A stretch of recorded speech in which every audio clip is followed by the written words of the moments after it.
Nagari Saria merupakan salah satu nagari yang berada di sebelah Sungai Buar, Kabupaten Agam, Sumatera Barat. Nama Saria tersebut berasal dari batang saria, yaitu memiliki arti miang. Dahulu apabila tersentuh, kulit kita akan gatal-gatal, dan ketika membersihkan batang saria tersebut, kelompok masyarakat mengalami gatal-gatal di tubuh mereka, sehingga mereka pergi ke sebuah kolam untuk membersihkan badan yang terkena miang tersebut. Dan sampai sekarang kolam itu masih ada, dikenal dengan nama Tabek Saria. Disinilah terbentuk nama Nagari Saria. Sebuah nagari yang terletak di kaki Gunung Merapi dengan ketinggian 963 sampai 1000 meter di atas permukaan laut. Nagari ini mempunyai luas 9,74 hektar, mempunyai potensi daerah yang beragam, mulai dari home industri, pertanian, serta berbagai sejarah.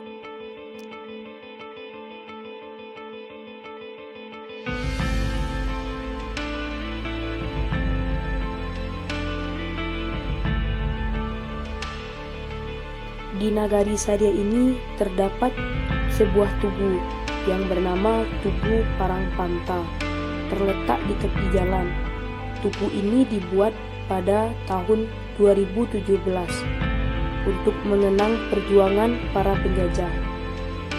Dulu letak tugu tersebut adalah tempat pembuangan sampah.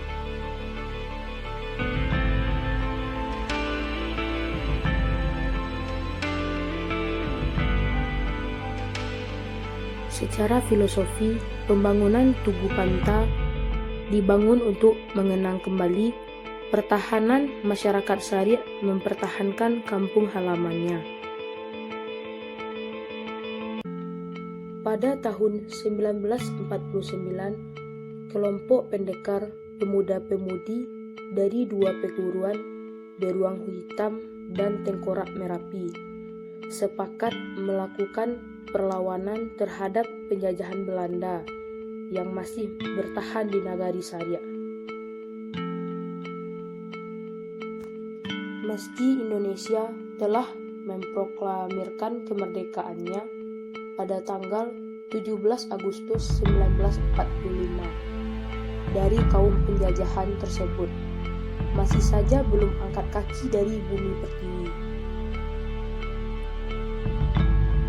Bahkan kekejaman dan kezalimannya terus terjadi kepada penduduk, hingga amarah pemuda-pemudi tersebut memuncak di saat terbunuhnya salah satu pemuda Saria oleh kaum penjajah.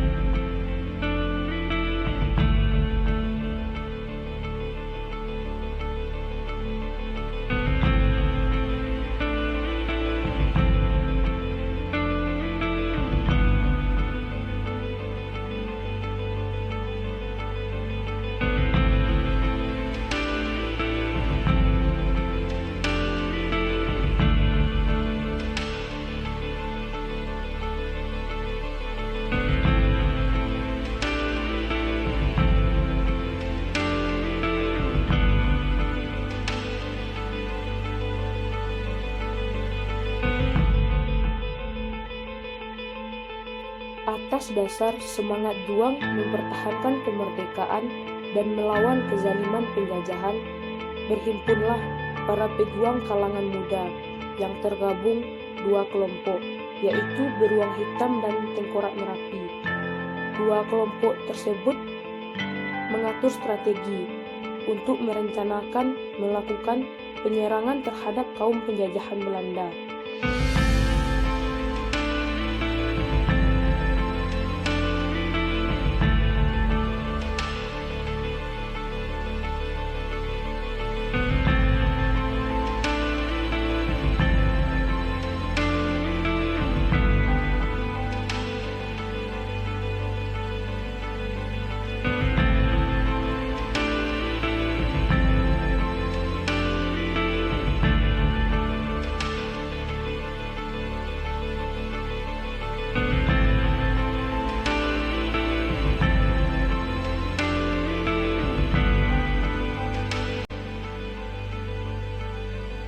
Dengan adanya granat sisa, bom peninggalan penjajahan Jepang, serta peralatan tradisional, pejuang berdarah muda itu pun memulai pertempuran. Lalu, Perang Panta pun meletus pada tanggal 4 Januari 1949. Begitulah kisah Perang Panta, semangat kemerdekaan dipelopori kelompok beruang hitam dan tengkorak Merapi, menjadi inspirasi kita saat ini.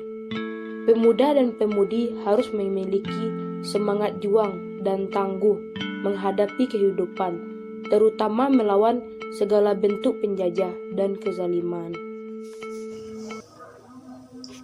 Ambo wah pernah yo mendanga tentang tugu Perang Panta ko. Cuman bukti otentik keberadaan Perang Panta itu ndak ada. Jadi bertanya, justru pertanyaan ambo ndak ada yang bisa menjawab secara pemikiran yang awak inginkan. Akhirnya ambo carilah dokumentasi atau arsip yang ada di Kampung Wadinari itu. Pesoboklah sebuah buku, dan itu pun karya tulis dari salah seorang anak SMA 1 Bukit Tinggi pada tahun 1982. Ya. Jadi waktu itu kan masih tamat SMA kan ada namanya paper atau karya tulis. Ya, karya.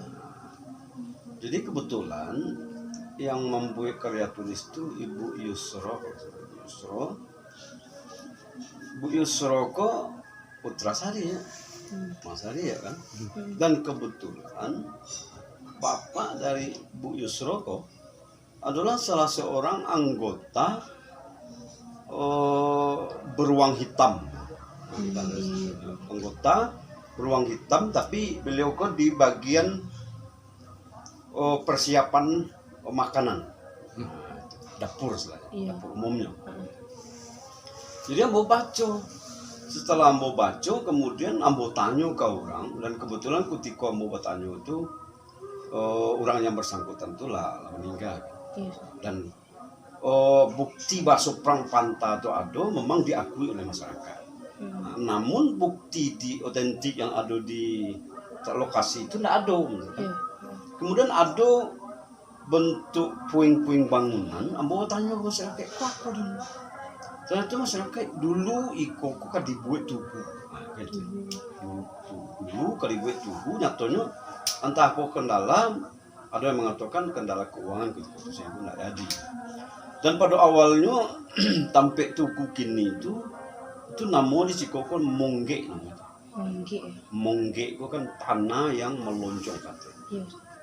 Bukit, tanah bukit itu tinggi dulu tuh, tinggi dulu tuh. Nggak salah po, mungkin pernah lewat di situ sebelumnya kan, waktu sampah banyak. Iya, saruk nampak sih kan tinggi situ. Tinggi situ.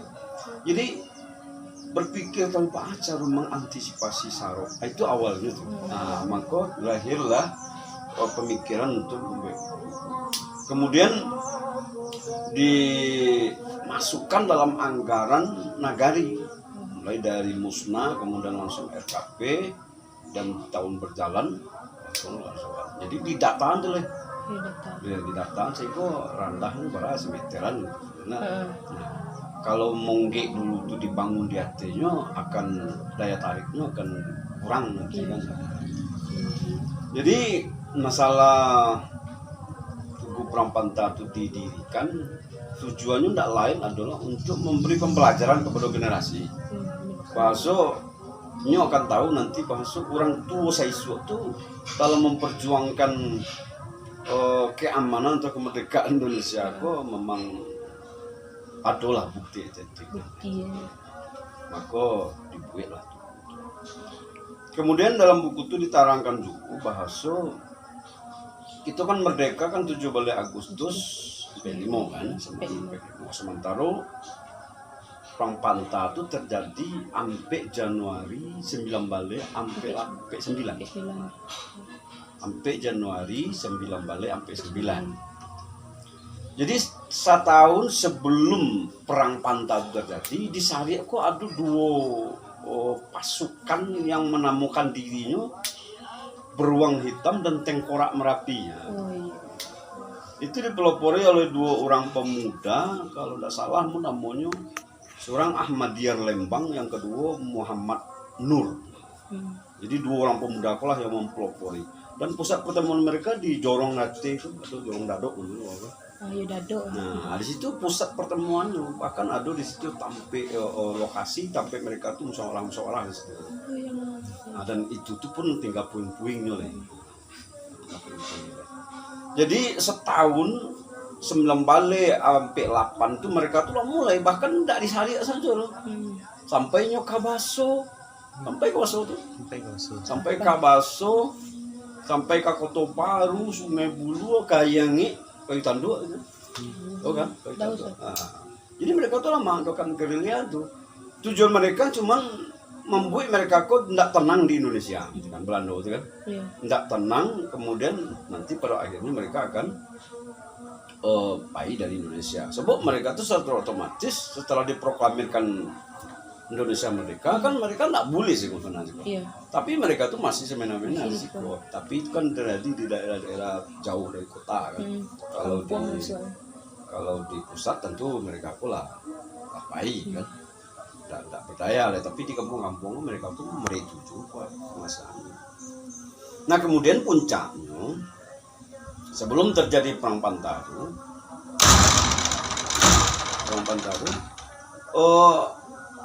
ada kejadian yang membakar semangat pemuda Sariak kok, yaitu ketika Balando kok melakukan patroli di kampung.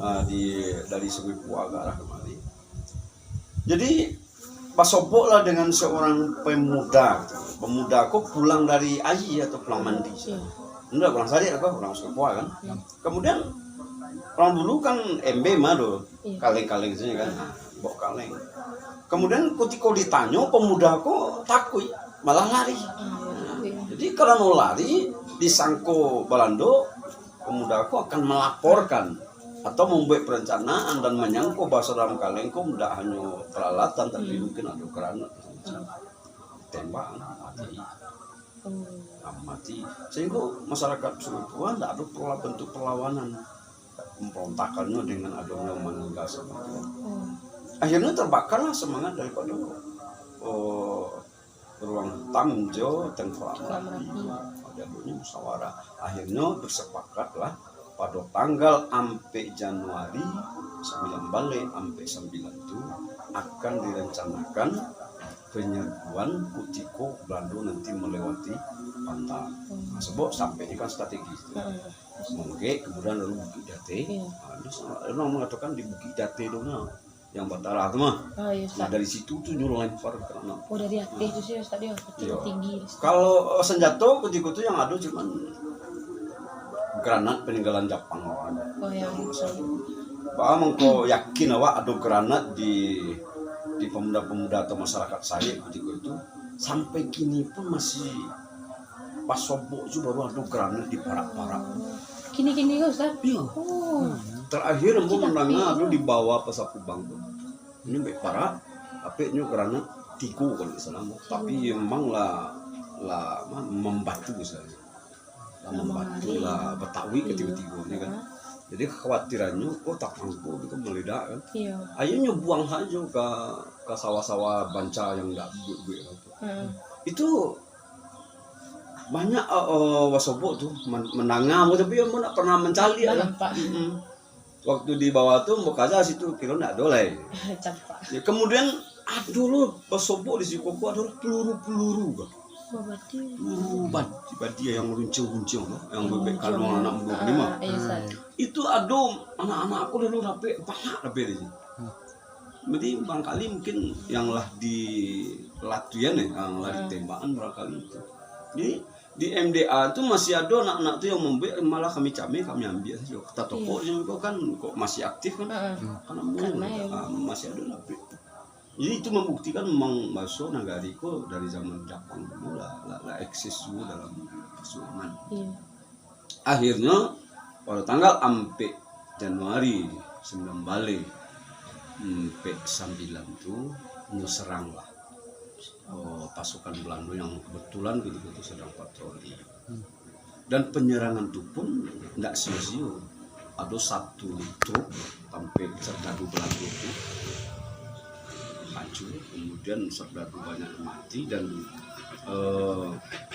di situ tuh meninggal seorang perwira Belanda itu Sunang, tapi namanya tidak disatuin di dalam yang tapi ada yang meninggal.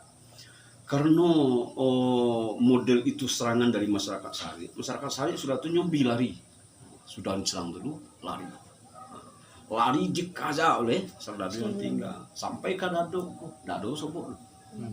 Nanti bodi Dado karena nak do Sobok dicari Sobok lah apa jadi base campnya tadi ya sampai Sobok itu. Bang kau nyobaka karena di situ nampaknya ada bambu-bambu runcing yang banyak nampaknya. Berarti kau sampai kumpulannya. Akhirnya dibakar oleh pasukan Belanda. Setelah dibakar, orang di kampung Kohannya, orang lari kata. Kecil ini aja lari kata. Akhirnya Gunung Merapi. Jadi Gunung Merapi itu kan dulu itu kan sasaran tembak orang Belanda kemarin. Iya. Akhirnya dan bukti bahasa sampai persembunyian itu banyak. Kemudian setelah lari, Belanda tentu melapor ke batalion yang ada di Bukit Tinggi. Kemudian setelah mendengar ada perwira meninggal, malamnya mereka lanjut balik.